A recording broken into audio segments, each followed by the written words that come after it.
Welcome to ChiroThon 2022. We are absolutely psyched. This is our third day, and listen, we know we have a goal behind us, and we know we want to make it. And the best part, we're almost 63% of the way there. The day is not over, and I know that every audience member, whether you're virtual or live, is going to have a fun day today. Today's Saturday. We're having fun. How could you not when you're in Orlando, Florida? So welcome to our presentation today.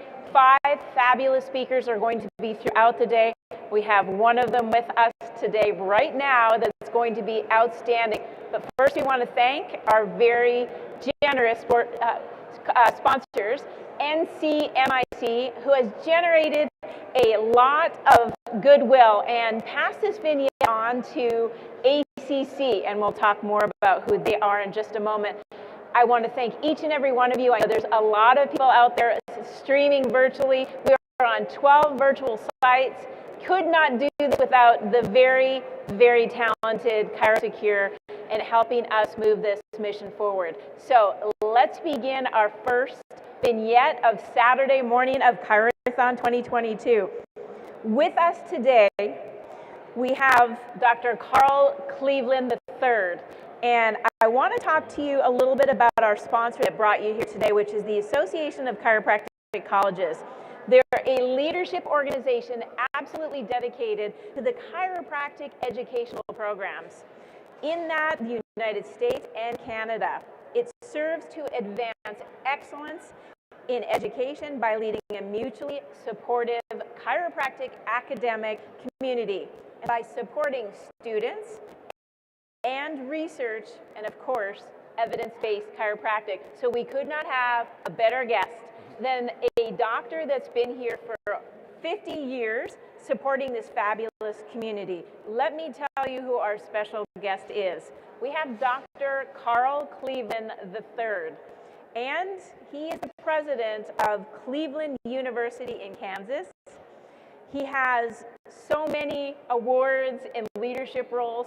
I could go on for the entire vignette on who he is, but let me say, we're extraordinarily fortunate to have such a special guest with us. 4th generation chiropractor and grandson of the university's founder, Dr. C.S.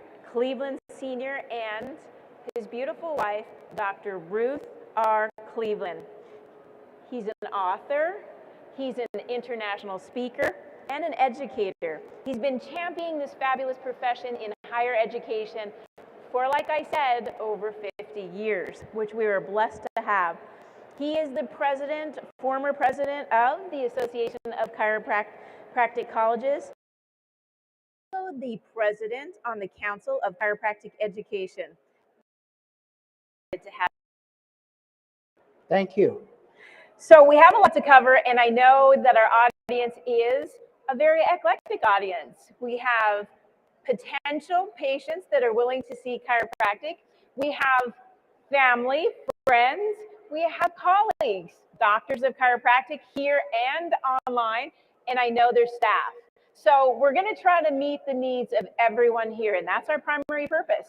We're trying to celebrate the chiropractic profession. We're elevating the education around the world, and last, we're supporting the opportunities to bring chiropractic to everyone. The benefits, we have a small minority using chiropractic. We're going to create a vast majority, and we're going to do it today by educating. So let's start off with that question, Dr. Cleveland. Tell us a little bit about the chiropractic education around the world. Well, in the United States, there are 18 chiropractic programs that are accredited by the Council on Chiropractic Education, but 21 actual campuses, because some of those programs have multiple campuses. And most of those CCE accredited colleges are members of the Association of Chiropractic Colleges, our sponsor here today. And when we look at the objectives of chiropractic education, largely it's to prepare a doctor of chiropractic as a healthcare professional for the diagnosis, care, and prevention of disorders of the spine and other parts of the musculoskeletal system. And the focus of chiropractic and the practice of chiropractic is based on improving the relationship between spinal function, the nervous system and how that impacts health. And of course, an underpinning theme within chiropractic is focusing on a natural approach to health. And as part of that, we mean a good diet, we mean exercise, we mean healthful lifestyle behaviors. And that's what makes chiropractic unique. And many people today, as you know, are looking for a non-drug approach to health. And chiropractic's been leading that parade for now over 126 years. Outstanding. He did say a chiropractic lifestyle, and I think that's one of the things that makes you so vibrant. An energetic, inspirational, motivational speaker with us today. Chiropractic is a lifestyle, and it's brought to the public as a drug-free approach. One of the pieces that we have here throughout our symposium or our national convention here today is students. Students make up a lot of our Palmer, Florida, and some of Kaiser University's educational programs. We have lots of students here today. What really brought students to chiropractic? And can you tell a little bit about what would a career in chiropractic look like? For those in the audience, you may have never considered a career in chiropractic, but I'll tell you, we have lots of people here that tell me it's their second career. So if you're thinking, I would like to have a chiropractic lifestyle career, I'm going to tell you, this is the gentleman that's going to share with you what it is on a career in chiropractic.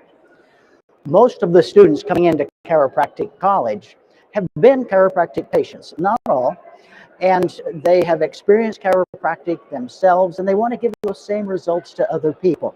And we like to see that. And then there are some that see chiropractic as a great career as a healthcare professional, but have not ever experienced chiropractic. Now that's unusual, but that can occur.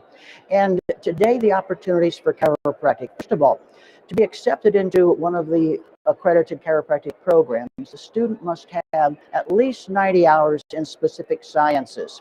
Most of the students coming into chiropractic college have a bachelor's degree. And once they're accepted into the chiropractic program, it's a 4-year academic program, a professional degree. And I'm making some generalizations, but the first 2 years are basic sciences, chemistry, microbiology, physiology, anatomy. And then the last half of the program is focused on the more chiropractic clinical approaches.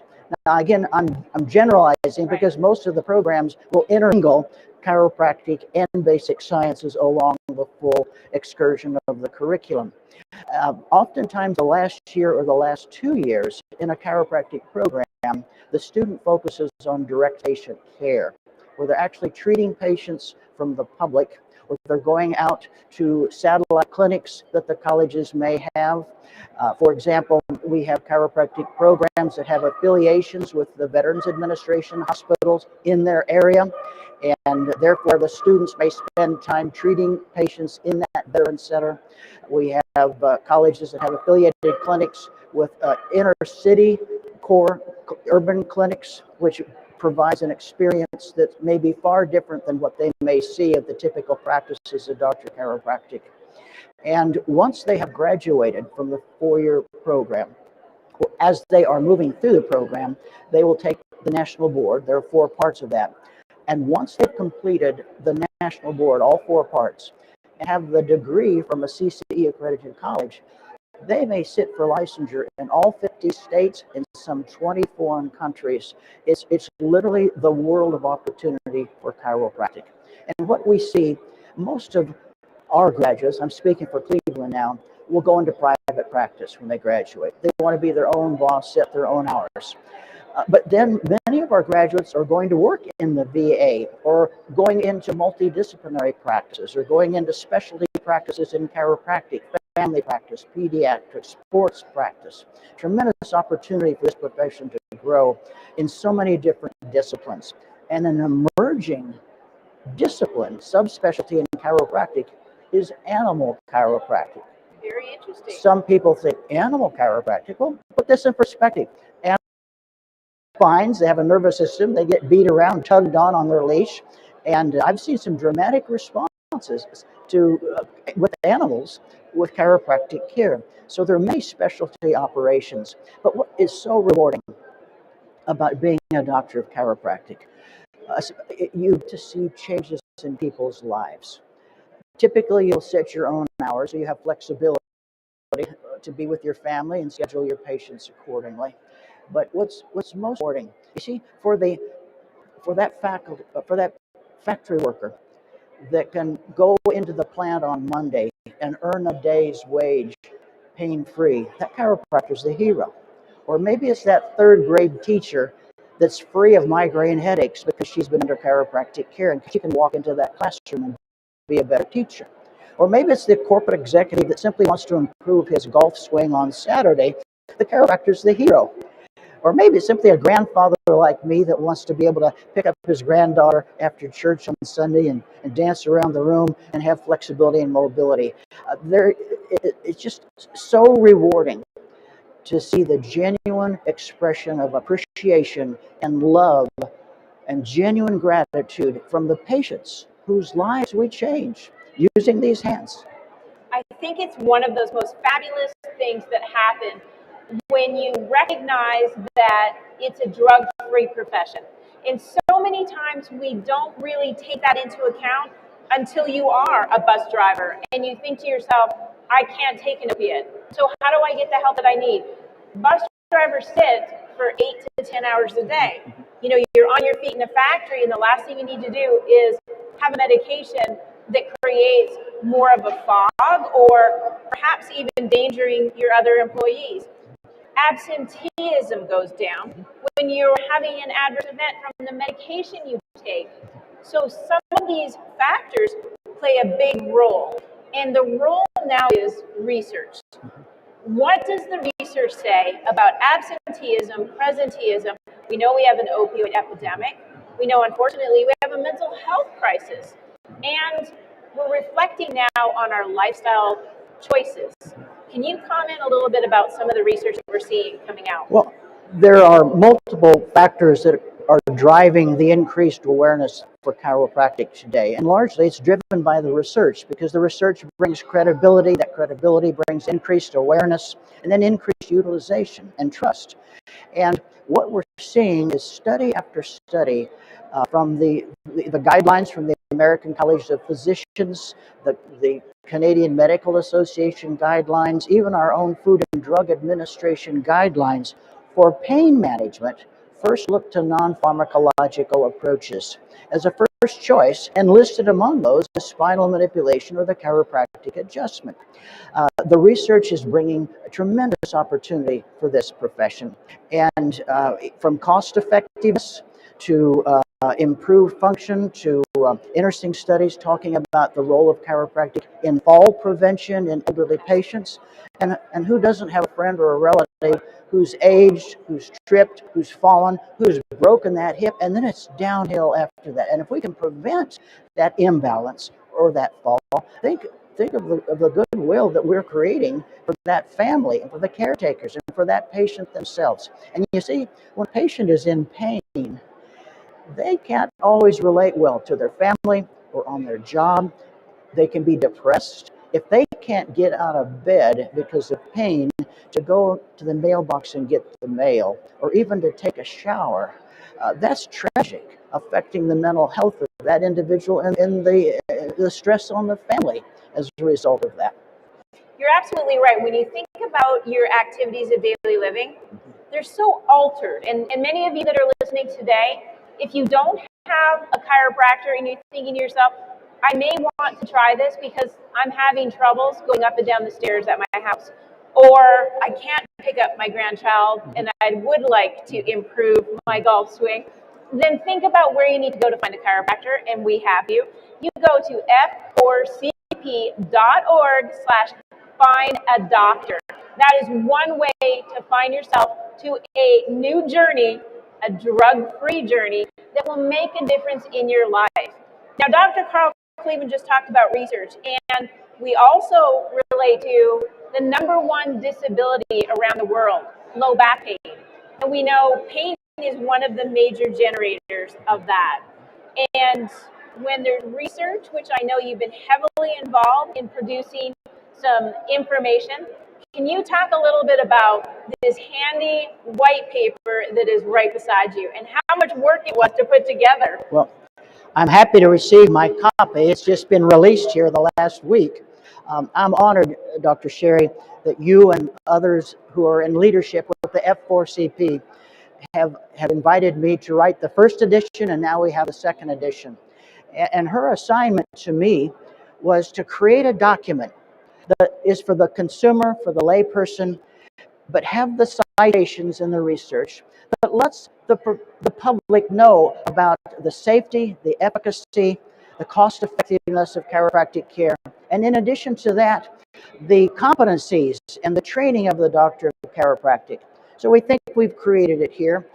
I would encourage those doctors of chiropractic that take benefit of the booklet, feel free to use the infographics and the data in your lay lectures or in your newsletters, because it's current. And I'm already, Dr. Sherry, I'm already collecting articles for the next third edition with that. And thank you for giving me the opportunity. I receive no money from it. I'm volunteering my time, but it's for a great cause. Can I just say that volunteerism is, in fact, the backbone, no pun intended, of the foundation. We have so many amazing leaders, and for someone to put hundreds of hours into the education of chiropractic around the world, these documents mean a lot to people that need more information on what is chiropractic, what is the benefits of chiropractic, what is the utilization of chiropractic. So you can get your hands on this particular white paper and many more. Continue to donate. There's a donate button at the very bottom. We're trying to reach our goal of $250,000 to educate more consumers on how to get the care they need and they deserve. That is a critical component.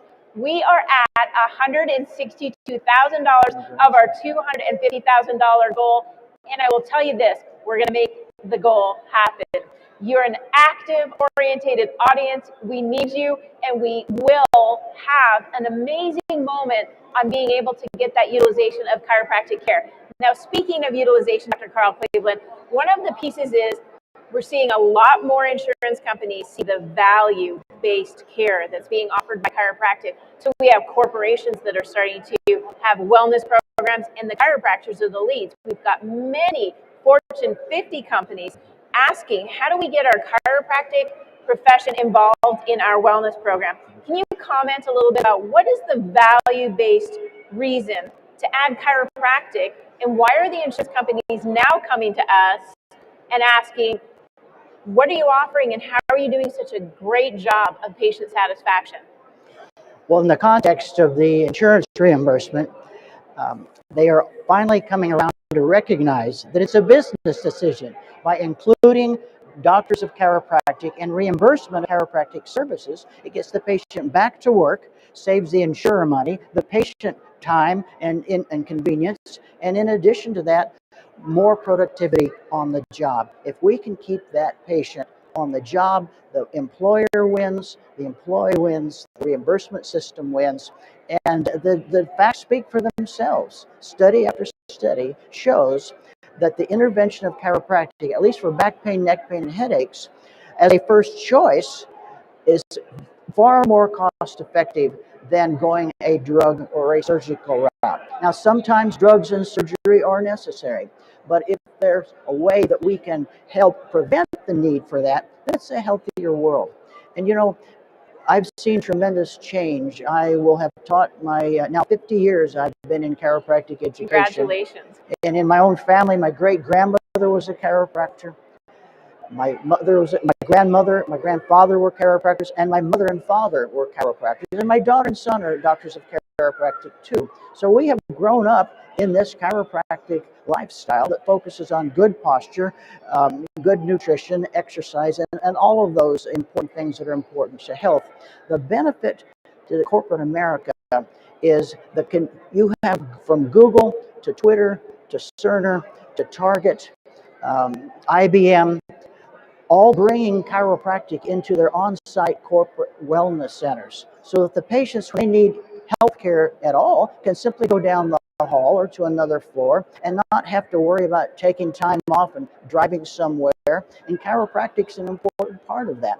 Here within the last few months, I've been approached by a leader in a major hospital system, and it's interesting. And he's a medical doctor, he's an anesthesiologist. And he said, "I've been looking at the data. We see that we have so many patients present in our emergency rooms. They're in tremendous pain. We're reluctant to give them drugs. They don't need surgery. We've been sending them to physical therapists, the physical therapy department. But as we read the outcomes research, we're confident that we should be bringing in doctors of chiropractic."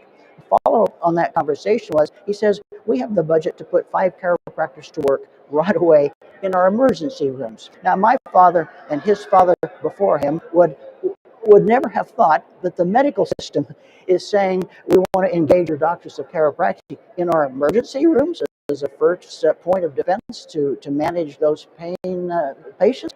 These are the best of times for chiropractic. And I'm confident, Dr. Sherry, our best days are yet to come. I absolutely agree with you. The best days are yet to come, but we're going to need your support to get this type of information out to the public. How do we do that? We need you.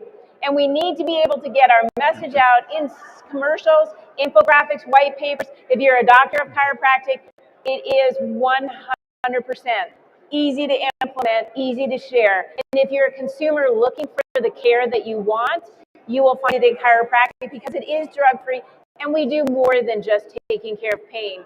We do, in fact, elevate your vitality of living, and I think that's one of the best parts. We had a comedian on our very opening night, and the funny thing that he said, which really wasn't funny, the doctor of chiropractic that he met at the comedy show had said to him, "You know, you should get adjusted because when you're standing on stage, your left shoulder's lower than your right." And there it was. He's like, "But I don't have any pain." That's the moment of wellness. Not that you're in pain, but that your body is somewhat out of balance. When he went from the before the adjustment to after the adjustment, he said, "I went from good to great." That's what we want for everybody out there. Dr. Carl Cleveland said something else that I think is very important. He brought back the history. And listening today, we thank you. But there's also a podcast. It's called Adjusted Reality. And it is trusted by the adjusted. We have celebrities, thought leaders, healthcare providers. And one of them is coming up. Mark your calendar for September 15th, where we can talk about the past. And it is a very salacious story. We can talk about the present, where we are now with opioids and mental health, and where do we really want to go with our healthcare. I think that's a key. It's with Dr. Lou Sportelli. The podcast is Contain and Eliminate. It is, in fact, the assassination of what happened to our profession in the past, and I think we've got some great information for you. So mark your calendar, September 15th. That will be the podcast release, and happens to be the same opening weekend for our birthday of 127 years. And I know your college is celebrating 100 years. That's right, this October. And tell us about your celebration. Well, we're going to have over 30 chiropractic speakers. You're going to be one of the featured speakers at that program. And, you know, I've been told that it's not often the organization survives for 100 years. And we're very proud of that, of our heritage and of the success of the institution and of our students. And for Cleveland, 100 years is just the beginning. It certainly is. 100 years it is. And we can make another 100 years with so many more around the nation getting the care of chiropractic. We're going to leave today with an honest story with Dr. Carl Cleveland. I want you to share with me, in your thought, you've been around chiropractic your entire life. That's right. Your parents had tremendous suffering to get this profession off the ground. Can you just share a little bit about their legacy that they left to you? Chiropractic evolved outside of the healthcare system and outside of the educational system. And many people were confused as to what chiropractic was and where it fit in the system. And in the early days of the practice of chiropractic, state law would interpret that the practice of chiropractic was the illegal practice of medicine. They would actually arrest our graduates based on laws that accused chiropractors of practicing medicine without a license. Our argument was we use no drugs, we use no scalpel, we're using our hands, we're adjusting subluxations, we're removing the obstruction to the nervous system's ability to regulate and control. And it took a while for that to catch on. The first state to license chiropractic was Kansas in 1913. The last state was 1974. It's been quite a journey. And so I've seen a time where chiropractic has come from a knock at the door, literally bringing fear of arrest, to today walking through the door of Congressional Health Services. Chiropractic is practiced in the Department of Defense, 66 military treatment facilities. There are over 200 VA facilities that employ doctors of chiropractic, and the profession continues to grow. So it's been a struggle, but it's been quite a journey. And today we see some 77,000 doctors of chiropractic across this country. And what I'm hearing from many of our grads, they're saying, send me more new graduates to help me handle the patient load. And we're fortunate to have the Association of Chiropractic Colleges, the Council on Chiropractic Education, that's the accreditor for the chiropractic programs, and some 18 colleges across this country, spread from all the way from Puerto Rico to Oregon, from Southern California to New York, and all throughout the middle. And I would suggest if someone is interested in chiropractic as a career, they could access any of the chiropractic colleges' website by going to chirocolleges.org, that's the Association of Chiropractic Colleges, or going to cce.usa.org, that's the Council on Chiropractic Education. And that would be a first start to begin to communicate with chiropractic admissions offices in areas and geographic areas that would be of interest to them. Outstanding. Dr. Carl Cleveland has touched me in many ways, but the last time I heard him speak, it brought tears to my eyes. And one of them is because as a mother, I know raising children is our biggest accomplishment in life. And the story of your parents sewing 25 cents into your jacket, it touches me in a deep way. Why did they sew 25 cents into his jacket? I'm going to let him answer that question, but as an audience member, I want you to deeply dive into, if you're a parent, how do you protect your children from what you're doing and what you're serving? And I want it right from your mouth. Sure. It was my father growing up as a child before chiropractic was licensed in the state of Missouri.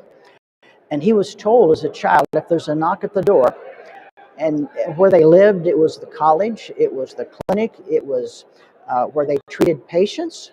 And he was told as a child, if there's a knock at the door, he was to remain motionless, not to let out a sound until his parents could peek through the curtains to look to the front to determine, well, was this caller a prospective student?